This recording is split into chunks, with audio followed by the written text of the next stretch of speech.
Welcome to this week's reflection.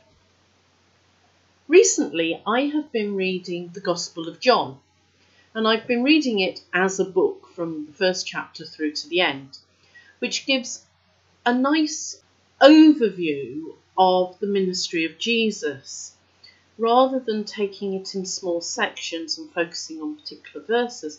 To get that rhythm of Jesus's ministry can sometimes be very helpful.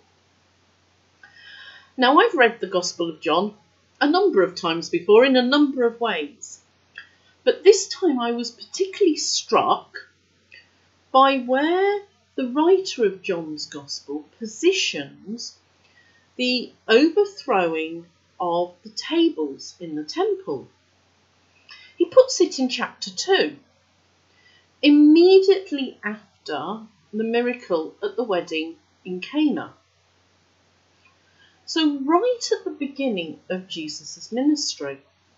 Now, this is in contrast to the other three Gospels, the Synoptic Gospels, Matthew, Mark, Luke and John, who cite the incident of Jesus overthrowing the tables in the temple court in the week leading up to Jesus' arrest.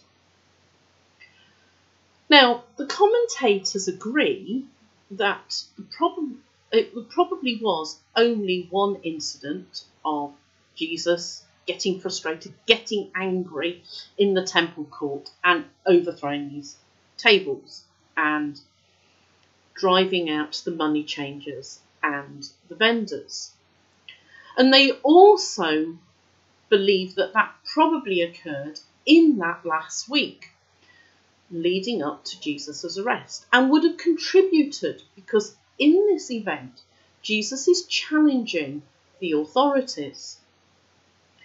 So why does John position it at the beginning of Jesus' ministry? Well, John is trying to set a scene. He's trying to tell us something about Jesus, whom we are going to encounter through the following chapters. He is revealing to us the divine, radical Son of God. Because in this event of Jesus overthrowing these tables in the temple court, he's not just attacking the money changers and the vendors, because they are a symptom of a system that has become corrupt. In this passage and the way that it is described in the Gospel of John is particularly radical because it is attacking the authorities of the temple, it is attacking the structures that are inherent there, and it is attacking those who are leading temple worship. So let's just listen to that passage from John. John chapter 2, reading from the Message version. When the Passover feast, celebrated each spring by the Jews, was about to take place, Jesus travelled up to Jerusalem. He found the temple teeming with people selling cattle and sheep and doves. The loan sharks were also there in full strength. Jesus put together a whip out of strips of leather and chased them out of the temple, stampeding the sheep and the cattle, upending the tables of the loan sharks, spilling coins left and right. He told the dove merchants, "Get your things out of here. Stop turning my Father's house into a shopping mall." That's when his disciples remembered the scripture, "Zeal for your house consumes me." What is it that this passage we've just heard is teaching us today? During this pandemic, systems of systemic inequality and injustice have been illuminated throughout the world.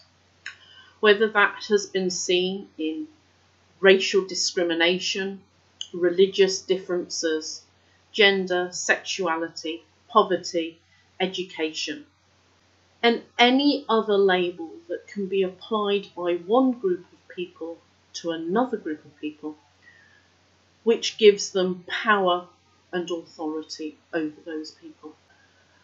Our congregational family at Abbey Street are not naive to the abuses of discrimination and oppression. Many people have shared stories of incidences and experiences that they have known themselves or they have witnessed. Earlier this year, as many of you are aware, I was in Palestine and I saw firsthand what occupation and segregation of people does, the abuse of humanity that is caused. So in this account of Jesus challenging the authorities, challenging the systems that are manipulating, taking advantage of, abusing people coming to the temple for worship, he is calling us to follow his example. Jesus' message is as relevant today and as radical as it was back then. He continually and constantly calls us to challenge authorities and institutions where we find inherent discrimination and abusive practices. He calls us to hear our brothers and sisters, to listen to their stories, to examine ourselves for any prejudice, and to say no more to the systems of history that we perpetuate today, that create abuse, discrimination, inequality, and are unjust. For there will never be peace in an unjust world. Jesus calls us to recognise each other as created in the image of God, brother and sister, the human race, loved and redeemed by